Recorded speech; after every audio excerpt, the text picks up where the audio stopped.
The missile does not climb. It does not arc. It does not announce itself the way every weapon Iran has fired in this war announced itself. It falls straight down, out of the slice of sky. The U.S. Spruance is worst positioned to defend above Mach 5, aimed not at the ship's 60-foot beam, but at the full length of her hull. Not from the horizon, from almost directly above. To understand what happened in the Strait of Hormuz this morning, you have to understand the least favorable geometry. An Aegis destroyer can be handed. The ship is not blind. Overhead, it can be cued onto a high, steep threat. But the steeper that threat comes, the worse the hand. The radar picture thins toward the top. The interceptor's intercept window collapses, and the close-in gun runs out of elevation just short of true vertical. It is not a hole in the defenses. It is the worst card the system can be dealt. And Iran built a weapon to deal exactly that card. Iran did not find a faster missile than everything in the fleet. Iran found the angle Aegis answers worst and committed everything to it. This morning, 4 of them were already past their transition point. Already diving. Already aimed at the one ship standing between an oil tanker and the open sea. This is the story of how that gamble was supposed to end the blockade and why it collapsed in 7 seconds. Stay with me. June 2026. 54 days into the war. The Strait of Hormuz is the most watched 21 miles of ocean on Earth. And Iran has spent every one of those days proving it can close them. Tankers stopped sailing. Oil climbed. And for 54 days, leverage belonged to Tehran. This morning, that changed. The civilian tanker MV Resolute entered the strait at 3 a.m., the first commercial vessel to attempt the blockade since the war began. If she gets through, oil falls. If oil falls, Iran loses the only card it has left. But the weapon waiting for her was never Iranian alone. Russia drew the trajectory, the terminal dive profile that trades horizontal speed for a steep vertical attack angle, comes straight out of a Soviet doctrine that has existed since the late Cold War. China supplied the seeker electronics and the radar-absorbing coating on the airframe. Iran built the rest, and Iran chose the target, not the tanker, the escort. Because a tanker without a shield is a tanker that stops, and a formation without its destroyer is a formation that turns around.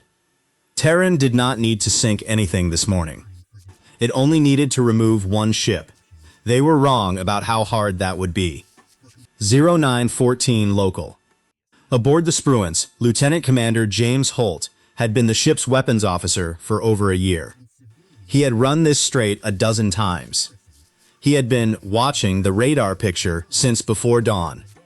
And for hours, he had been comfortable with everything on it. He had seconds left of being comfortable. 4 contacts appeared at once on bearing 034.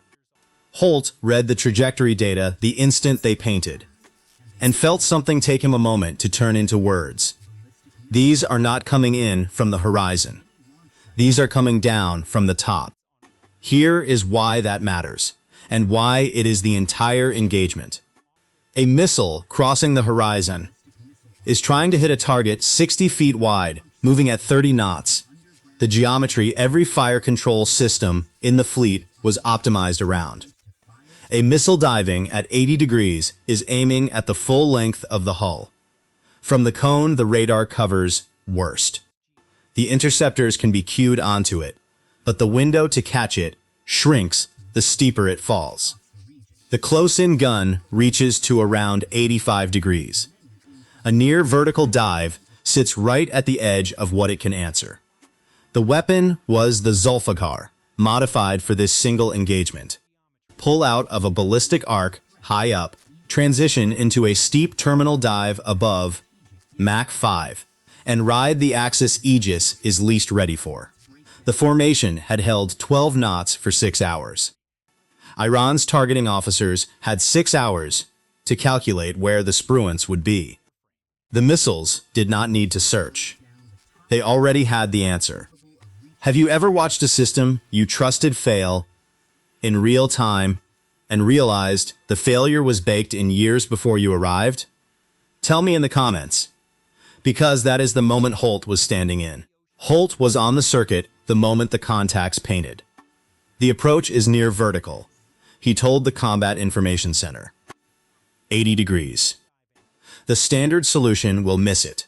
Assumes a shallower angle. I need to rebuild the geometry by hand, or every interceptor we fire goes wide. Tactical Action Officer Lieutenant Commander Sarah Park looked at her display. 4 contacts. Solutions building. The fire control system running exactly as it had run in every engagement before this one. She told Holt the solutions were building and asked him to stand by. They were building for the wrong geometry. Holt did not argue. He pulled up the manual intercept interface, a tool that exists for exactly this, for threats outside the system's normal envelope, and that had never once been used in live combat aboard this ship, because no threat had ever sat this far outside it. And while the automatic solutions kept building for an approach that was not happening, he started rebuilding the geometry himself for 80 degrees. He had it ready in about 7 seconds. Then he waited the better part of a minute because he did not have the authority to fire on his own solution. The first 2 interceptors launched on the standard track, climbing toward points calculated for a shallow approach points that diving missiles would pass through before the interceptors arrived. The first reached its assigned altitude and found empty air. The Zulfiqar had already fallen past it. Miss.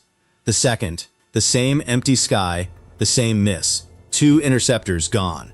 4 missiles still descending. The lead one still high, still coming above Mach 5. Now think about where you would stand. You are the tactical action officer. Your weapons officer is telling you the system is solving the wrong problem, and he has the right answer loaded. But switching to manual override mid-engagement needs the captain's word, and the captain is on the same circuit you are. If you were Park in that chair, magazine draining, the tanker just behind you, the Iranian coast off your bow, would you wait for the captain's authorization or override on your officer's call right now? Comment A for wait. Comment B for override. Because the next 90 seconds rewrote how the fleet fights this threat. What happened next would reshape destroyer air defense for the next decade. Captain Raymond Torres had been listening since the first contact. He watched 4 interceptors fire and 4 go wide, and he watched the fire control computer flag the next solution as identical to the last 4. Then he keyed the circuit. Holt. You have the manual override. Make it work. Holt had been ready for nearly a minute. The moment Torres finished the sentence, 3 things happened fast. First, he fired on the lead Zulfiqar not at the standard point, but lower, deeper into the dive, where the steep angle finally gave the interceptor a geometry it could actually reach. It was not a comfortable solution. Killing it low means a warhead coming apart not far above your own deck.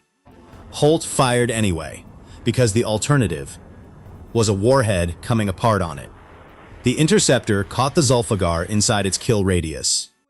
The missile broke up, tumbled, and went into the sea off the port's stern. The pressure wave knocked men down on the aft deck. First missile down. Second, the next Zulfiqar took fragments, lost a fin, and tumbled out of its own dive into the water off the starboard bow. More men down, gear failing in compartments forward. The Spruance still making turns. 2 down, 2 left. Third. The third missile dove faster, its terminal angle tighter, and Holt's interceptor caught it too low, close enough to break the warhead. Not cleanly. Fragments scattered across the deck. The radar mast took hits. The close-in guns targeting went dark for a few seconds. More wounded, some of them serious. The Spruance was hurt, and the 4th Zulfiqar was still high and descending with the magazine nearly empty and the gun still rebooting. Park keyed the Abraham Lincoln circuit for fire support, and as the answer came back, Torres made the call on the all-hands net. All hands, brace for impact. Holt heard it and fired everything he had left, all at once, not in sequence. A stack one high. One in the middle, one low, one lower. A wall at 4 altitudes, built so that whatever survived the first interceptor met the second. Whatever survived the second met the third. It had never been tried in live combat, because deconflicting 4 simultaneous intercepts takes manual coordination the computer cannot generate on its own. Holt had had that coordination ready since the first salvo.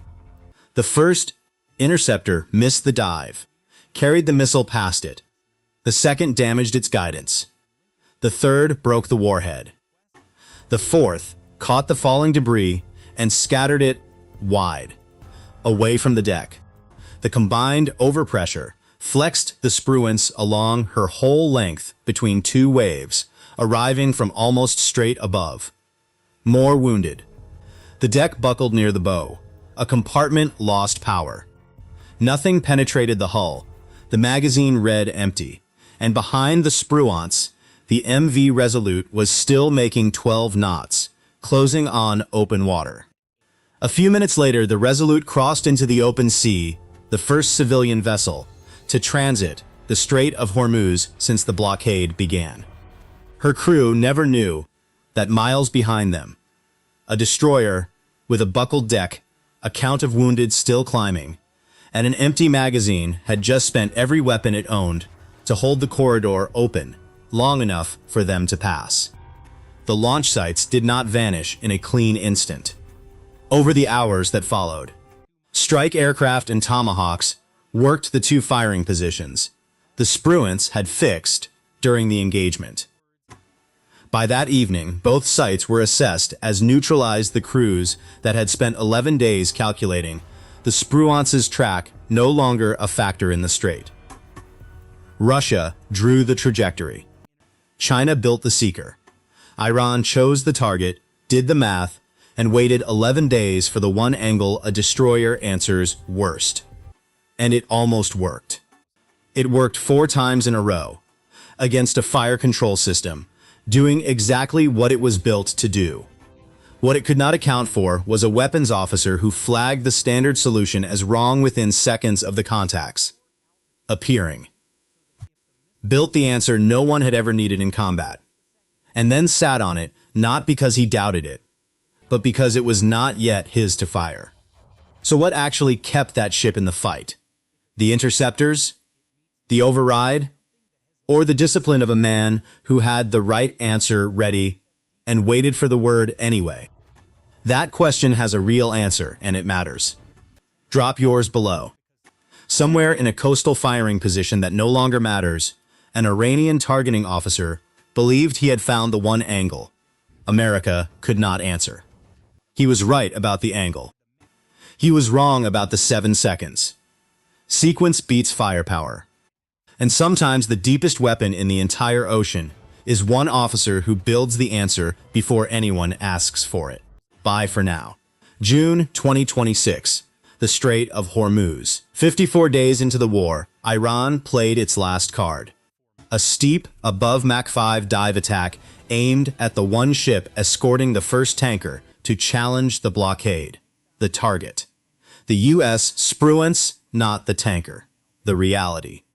A near vertical dive is the geometry. An Aegis destroyer answers worst. 4 missiles, diving at 80 degrees. 4 standard interceptors. 4 misses. A fire control system solving the wrong problem. Then came the override. For 90 seconds, everything held by a thread. A manual intercept geometry rebuilt in seconds, under fire. A 4 interceptor stack never used in live combat. A buckled deck and a magazine drained to empty. And still, the tanker got through, in the hours that followed. Both firing positions assessed as neutralized, the blockade broken. Iran's hypersonic gamble collapsed. The angle was real. The 7 seconds were not enough. Disclaimer. This video presents a dramatized military scenario created for storytelling and defense analysis. It combines real-world military platforms with fictional or speculative elements. Any U.S. Department of Defense imagery used does not imply endorsement. Please keep the comments respectful. Spam, hate, or trolling will be removed.